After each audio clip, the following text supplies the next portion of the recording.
قربانی د کم دور نه شروع ده نو دا خبر ذهن کې یاد او ملحوظ ساتل پکار دی چې د کم دور نه الله انسانیت له وجود ورکړی د هغه دور نه دا قربانی شروع ده د ټول نه وړومبی انسان چې الله په مخ د ځمکې باندې پیدا کا الله آدم علیه السلام اسمان کې وجود تر راوسته او ځمکې طرف ته راکوز کړه هغه آدم علیه السلام د آدم علیه السلام دور کې د آدم علیه السلام دو بچو قربانی پیش کړه نو دین اندازه مونږ ته ولګره چې دا قربانی او ډیر زوړ عمل دی دا یو ډیر پخوانه را روان عمل دی حضرت آدم علیه السلام د دو بچو تذکرہ الله تعالی قرآن کریم کې کړی دا الله فرمایي وَاتْلُ عَلَيْهِمْ نَبَأَ بَنِي آدَمَ بِالْحَقِّ پیغمبر علیه السلام دیو تر آدم علیه السلام د دو زامنو قصه بیان کا واقع ورته بیان کا اذ قربا قربانا فتقبل من احدهما ولم يتقبل من الاخر کم ټیم چې دوانو رونو قربانی وکړه الله د یو قربانی قبول کړه او د بل قربانی قبول نه کړه او دغه پس منظر مختصر غونترا مخکې مونږ بیان کړو بیا به اختصارا غونته بیان کو حضرت آدم علیه السلام له الله جوړه بچی ورکول ټوټل د آدم علیه السلام شل جوړې بچی پیدا شي او سلويخ بچی شل جوړې او کله چې آدم علیه السلام جوړه بچی به پیدا شول و دریو په منځ کې نکاحونه کول نور انسانان خونه او دا ټول د آدم علیه السلام په خپل منځ کې بچی خویان دیرونه الله د غیر لپاره قانون دا وسکو چې کومه جوړه پیدا شو درې جوړې به خپل منځ کې نکاح کول حرامي دا بنه کیږي او بیا چې ورپسې کومه جوړه پیدا شو نو د مخکینه جوړې الک او د دویمه جوړې جنۍ دا شانت نه مخکینه جوړې جنۍ او د دویمه جوړې الک دا په خپل منځ کې نکاح کې دا نکاح بجایزو اگر کدوانه چیرې د یو مور یو پلار او پیدا خو نور انسانان خو چون کیونه د چا سره به نکاح کوو په خپل منځ کې چې نکاحونه نه کول بیا دنیا نه زیږیدا نو الله دا شل جوړې حضرت آدم علیه السلام لور کړې سلويخ بچی شل الکان شل جنکی نو یو پکې قابیل پیدا شو او الک پیدا شو او جنې آدم علیه السلام دیو نوم قابیل کې خوده د بچو د جنې نوم اقلیما کې خوده ادوانه خوین دیرونه یو جوړه پیدا شو او بل جوړه پیدا شو دا غین الک نوم حابیلو او د جنې ور سره نوم لبودا او د ادوانه خور ورور یو جوړه پیدا شول وس قابیل د خپل جوړې سره چې کومه پیدا شوی د اقلیما راغی سره نکاح حرام ذکر اخبار پیدا شوی او د حابیل د خپل خور سره نکاح چرینو حرام د لبودا سره وس قابیل دا به د حابیل د خور سره نکاح تړ او حابیل به د قابیل د خور سره نکاح تړي قابیل هغه چې دا خپل خور خدله په نکاح باندې نور کوم درې سره ز خپل نکاح کوم آدم علیه السلام ورته دا خو نکیږي وینسه کومه زکه یو سره چې اکثر توت تشنډې وای بیا د وجنې کسو سره کې یو سره ډیران باندې چرته جنماز غړول او مونږ کو چاورته را نه کی راځه کوم دا کیږي نه ور رکوم کیږي سجدوم کیږي قیاموم کیږي راټول دار ګوري تنه نو بهر کې ابدوم توت تشنډې وی چې نه دا خو زکومه آدم علیه السلام ورته نه کیږي وسه بیاوم کوم بهر کې آدم علیه السلام چې پوه شو چې یو حرام کار کوي د خپل سکه خور سره کم چې د سره یو ځای پیدا شوی هغه سره نکاح کوي او دا خو کیږي نه دا خو د حابیل هغه رسی او د نکاح به دا د لبودا یعنی د حابیل د خور سره کیږي نو آدم علیه السلام پیسلم اق وکړه کما چې کعب ابن اشرف وغیرہ یهودو پیغمبر علیه السلام ته کړي وا چې الله مونږ تداولی چې پچا پیغمبر و ایمان نه راوړي تر څو پورې قربانی نه کړه او قربانی اور ونه خوري نو آدم علیه السلام ورته بچو دوانه به قربانی پیش کړي او د کم یو قربانی چې الله تعالی قبول کړه نو دا به صحیح دی به پاکه او چا قربانی قبول نه کړي نه اور راغی وای نه خړنو نو دا به په غلطی نه حابیل چیرې نو دا وګړه حلال کو هغه ګړې صفه کې خو دی قابیل زمیدار د غله راوړه صدانه وغیرہ راوړه او هغه کې خو هغه قرباني کړي نه دوانو پسې بوس ګور چې اور د چا پغه پسې راځي اور د چا اوخړه دا قبول ده او دغه انسان په حق لري او دا بل خو په نه حق لري. الله فرمای واتلو علیهم نبأ بنی آدم بالحق. پیغمبر علیه السلام دیو تر آدم علیه السلام د دوه بچو واقعه بیان کا. اذ قربا قربانا فتقبل من احدهما ولم يتقبل من الاخر. کم ټیم چې دوه قرباني وکړه الله دې او قبول کړه او د بل قبول نه کړه، نه د قابل قرباني قبول نه شو. د چې کومه غله وغیره راوړل ذکر په غلطه باندې د خپل خور سره نکاح کې د حابیل ګډ پس اور راغی د اسمان له هغه ګډ او خوړ او چاته کا ختمه کا. فتقبل من احدهما ولم يتقبل من الاخر. یو نه قبول شو د بل نه قبول نه شو. نه قابل خپه غصه کې راغی چې یو طرف ته مال سره پرې باندې شر دی چې زه خپل خور سره خپل نکاح کوم او بل طرف ته قرباني هم در قبول شوی لاقتلنک. زبتا قتلوم پرېدم خو دې نه ستا قربانی قبول راغ ورته انما يتقبل الله من المتقين. الله تعالی د متقیانو نه د پرهیزګارانو نه قربانی قبلای. آدم علیه السلام کور نشته او در خپل رور پس را قتل اراده وکړه، ذکر دمکی ورکړه لا اقتلنک زبتا قتلوما. او دې رور ورته حابیل چې کته خپل لاس ما تر وغځه لاس پورته کې زما د قتل لپاره زتا نه قتلوم. ذکر دنیا ابتلا را کم یو کس شروع وکړه هغه د غسی بنیاد چې کم دینو دا کې خو ده بهر کیف قابیل ولګیدا او حابیل چې رینو دا قتل کا چې زماره خور سره نکاح ونه کی. کله چې قتل کړه دنیا ر ټول نوړم به مړره وزله چل ورزره ګور کفن چې د دې سره وکوسه نه په شابانه وای ګرځاو. ډیر وخت پورې په شابانه وګرځاو بیا الله تعالی او دوه قارغان راولېګل. هغه قارغان دیو بل سره جنگ جوړ کا او یو کارغه دا بل چرینو دا او په مخو غوانه مړې کا او بیا ورله پرې پنجو باندې کند او کنستا او پرې مخو کې راونی او خته ورواچو ر کند ته او خورې په پاس ورواړوله. دی ورته ګوري رسی او در خپل رور پرې شابانه ګرځاو. نوز د چوکته یا ویلتا عاجزتو اعمال افسوس ته زر دینو ماجز شما ان اكون مثل هذا الغراب فواري سو تاخي چې زوم په مثل درې قارغه باندې شمه چې د خپل رور لا شم چرینو دا پټ کم زګه د خاغره هغه بل مړ قارغه دا په خاور کې ورډوب کنه دا غین ورس سره بیا خپل رور لا شکم دینو دا ډوب کو. بهر کې دین مونږ ته اندازو لګره تاریخ د قرباني چې قربانی د کم دور نه شروع ده. وړومبه انسان چې دنیا ته راغلی دغه بچو قربانی هغه وکړه نو دا وړ زیات زوړ عمل دی یوازې د دې امت سره خاص نه قربانی کول. او قران کریم کې الله فرمایل لكل امه جعلنا منسکا. منګ هر یو امت له قربانی ورکړی دا. نو مفسرین وایي چې هر یو امت له قربانی مطلب دا چې ایس یو امت داسې خالی نه تیر شي چې هغه الله تعالی د قربانی عمل لري ورکړي. او بیا مورخین خداوم لیکلی دي دا يهودو کې د قربانی عمل د ډېر پوخانه شورا بیا مورخین دام لیکلی وقد بالغ كثير من الامم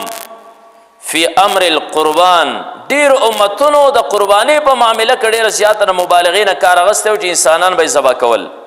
قربانی به انسانانو پیش کوله. نور د حیوانات قربانی د په هر دور کې شروع د پوخانه روانه ده. او بیا یوازې دا نه چې کم آسمانی مذاهب دي بلکې کم چې هغه باطل مذهبونه دي بود مت او دا شان چې کم دی بود پرست خلک ته ردی قربانی هم مورخین لیکلی دي چې ډېر زوړ دور نه چې کم دی بود مت مذهب والا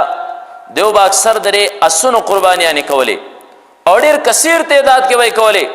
گوتم بدھ بیا پاغه باندې پابندي ولګول څه کراغه اعلان هم داو چې روانه پاڼه شو کول دام جرم دی به من کړي خو بیا هم خلکو کولې پټي پټي بیسان لکولې. نو تقریبا تمام مذاهب کاغه آسمانی دي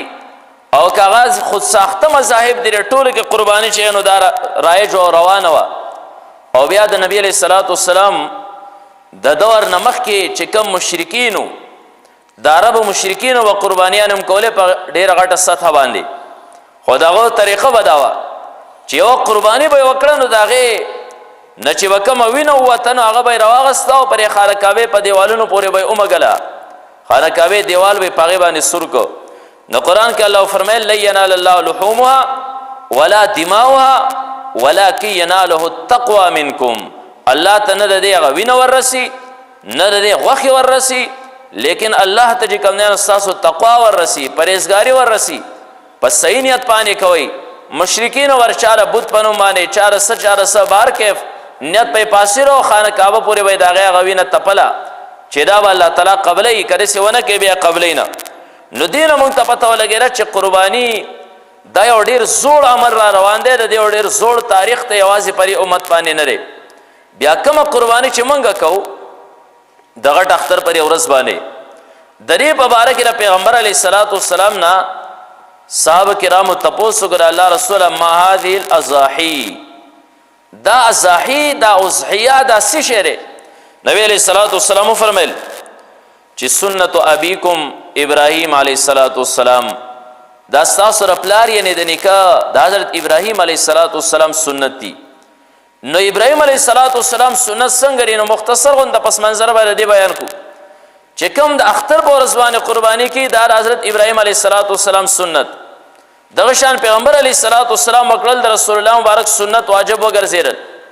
حضرت ابراهیم علیہ الصلوۃ والسلام واقعا مخکې مونږ بیان کړو او ما اختصارا غونته کې بیا بیانو چې دا خبرم زین تراشی چې د غټ اختر پر ورځ باندې قربانیان مونږ ولې کو. مونږ ته ولې د حکم دی حضرت ابراهیم علیہ الصلوۃ والسلام هغه یاد الله تازه کوي د حضرت اسماعیل علیہ الصلوۃ والسلام هغه یاد پرې سره ټوله دنیا کې مناو شي چې کوم ابراهیم علیہ الصلوۃ والسلام ته الله حکم وکړ بچی د ذبح او د خپل بچی د الله په نوم باندې قربانی کو. نو حضرت اسماعیل علیہ الصلوۃ والسلام دا حضرت ابراهیم علیہ الصلوۃ والسلام بچی ری الله تعالی په انبیاء باندې مختلف امتحانات راوستي، خو بیا په حضرت ابراهیم علیہ الصلوۃ والسلام باندې ډیر مختلف امتحانات الله په خپل قران کې فرمایل وَإِذِ ابْتَلَىٰ إِبْرَاهِيمَ رَبُّهُ بِكَلِمَاتٍ فَأَتَمَّهُنَّ.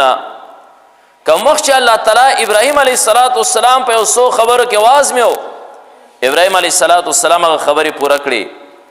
اعلان د توحید کوي، پلار ور سره آزر ور سره د چیرې دشمنی ساتي او بیا د کور بارو باسي. حضرت ابراهیم علیہ الصلوۃ والسلام هغه اصنام ماته بوتان ماته او بیا د بادشاہ وقت نمرود د اور تورا چې ابراهیم علیہ الصلوۃ والسلام بیا هم چرینو اتیار ونه غرزول بالکل ډټ کر هغه اور ته ور ودانګل او دا ډیره زیاته مشکل غونته کې کار دی. کله کله مونږه موعظه قربانی والا پلانین ډیګریم بیا مخ سره سره اتیار غرزي. حضرت ابراهیم علیہ الصلوۃ والسلام اور کې 40 ورځې هم تیر کړي او بیا هم راوته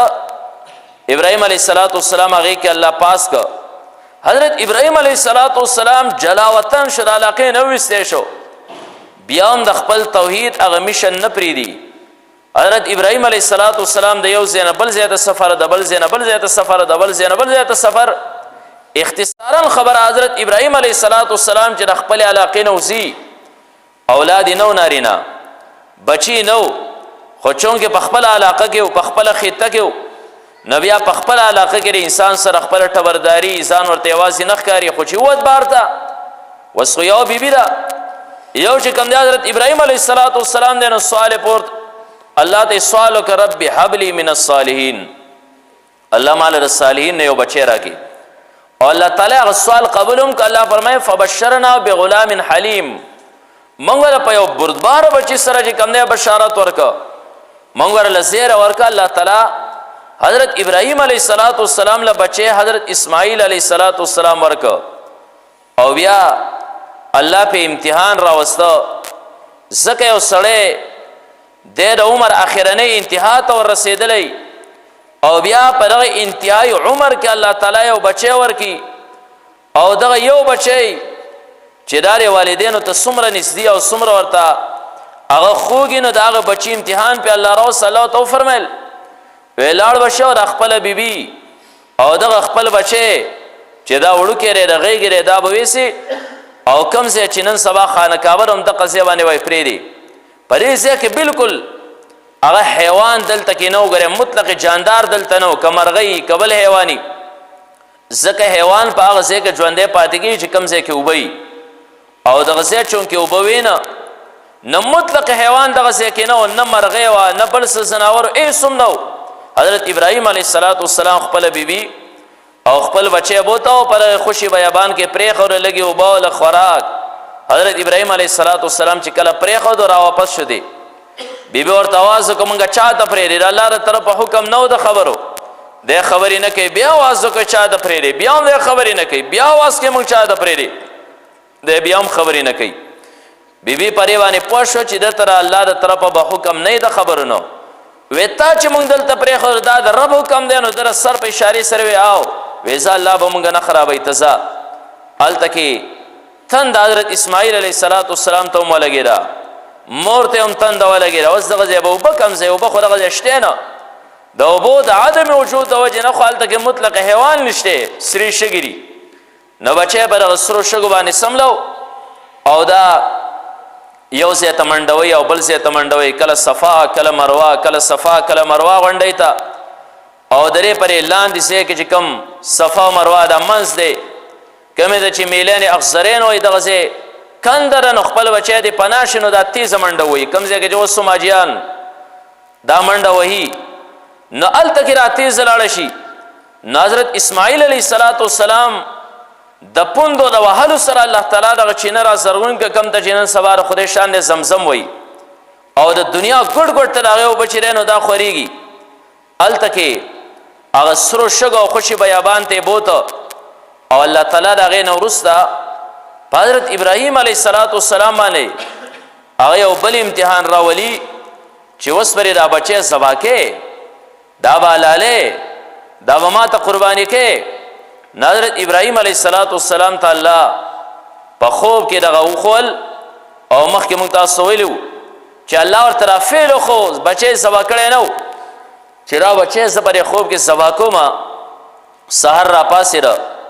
او بیا د انبیاء خوب دا د رب کائنات د طرفه وحی نه دی د خپل بچي نه هم بیا امتحان علي. یا بنی انی ارا فی المنام انی اذبحک فانظر ماذا ترى اے بچیا زه تعینم په خوب کې صحیح چې تا په خوب کې ذبح کومه.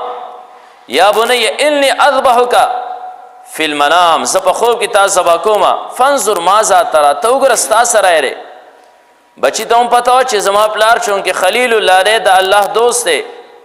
او دی نبی دی او د انبیاء خوب چې دی نو دا وحی.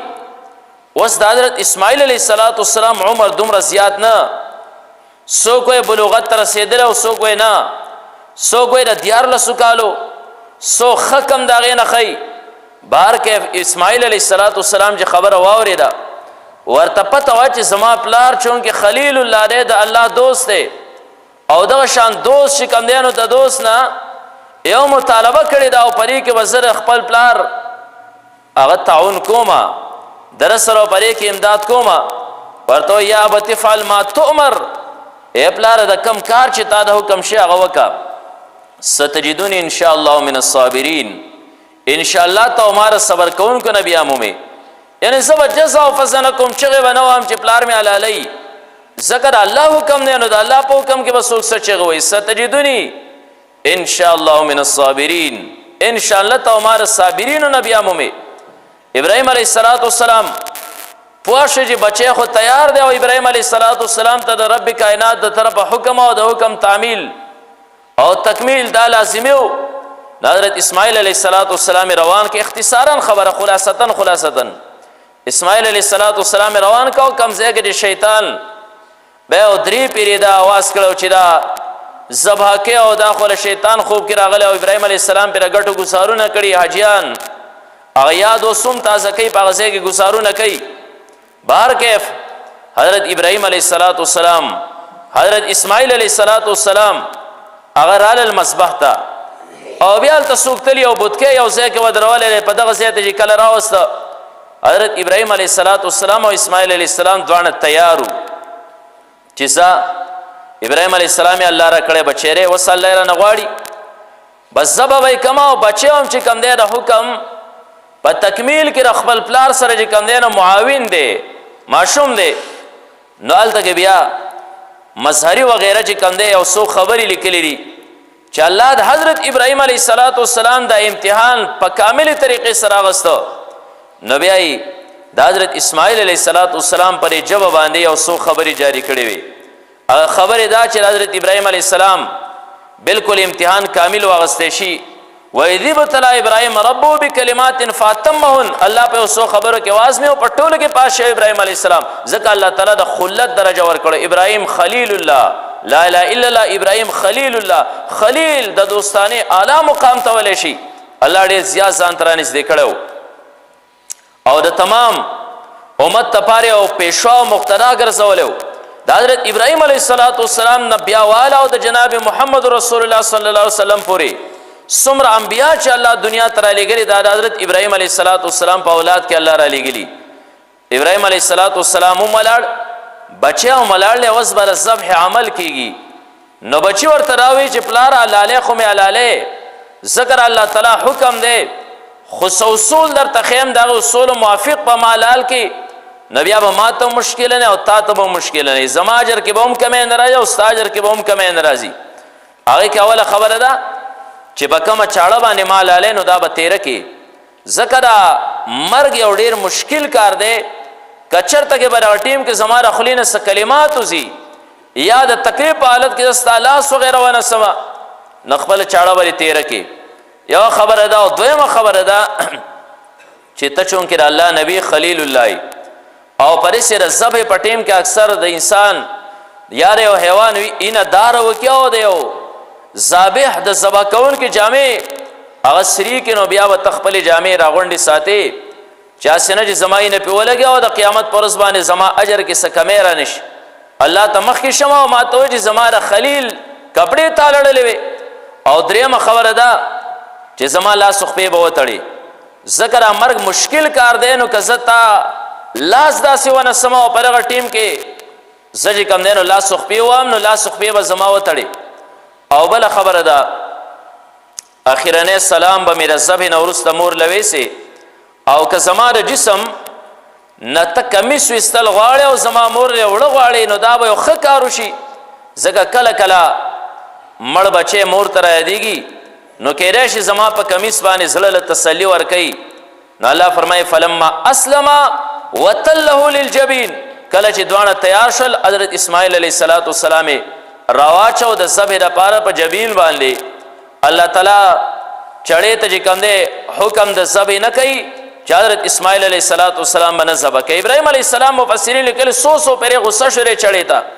خو بیا هم چې کوم دی چړې کار نه کوي نو اسماعیل علیه السلام ورته وایي چې پلاره د دې اصل وجه دا ده چې زه چې پروت یم زما مخ ستا مخ طرف ته نو ته ما ته ګورې نو ستا لاس ځکه کار نه کوي نو پړ مخې مې کا نو چې پړ مخې که بیا هم چاړه کار نه کوي الله تعالی فرمایي ونادیناه ای یا ابراهیم منګ آواز وکړی ابراهیم علیه السلام قد صدقت الرؤیا تا خپل خوب رښتیا کړ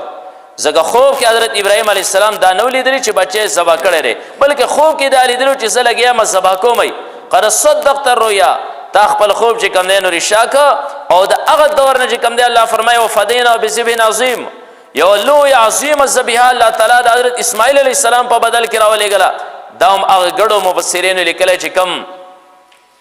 هغه حابیل قتل کړی او دی برخې جولی شوی جنت ته څلوېښت بهار چې کوم دی نو دی جنت کې سرېدلی الله جنتي ګډ راولېږه جنتي ځکه ورته بذبح عظیم لویه قرباني او د حضرت اسماعیل علیه السلام بدله کې ذبح شوه د هغې دور نه د قربانۍ طریقه شروع شوم په دغه ورځو کې نو ځکه صحابه فرمایي یا رسول الله ماضي الاضاحي دا ضاحي دا وضعیت څه شی دی او ورته وفرمیل چې سنت ابیکم ابراهیم دا د ابراهیم علیه السلام یعنې ستاسو د پلار سنت دي بهر کیف للمو خبرې زده کړه چې قرباني دا وایسته دغه شان د قرباني تاریخ چې کوم دی نو دا سره نو د څومره نه مخکې چې انسان را روان دی د هغې سره سره چې کوم دی نو قرباني را روانه ده انشاءالله که زندگی وه آینده جمعې ته د قربانۍ فضایل چې یو سړی قرباني کوي رسول الله مبارک د هغه باره کې څه فرمایي قرباني څومره اجر لري بیا د هغې وروسته مسایل دي که زندگی بقا وکړه نو انشاءالله بیا به جمعه په جمعه باندې بیانوو. آخر دعوانا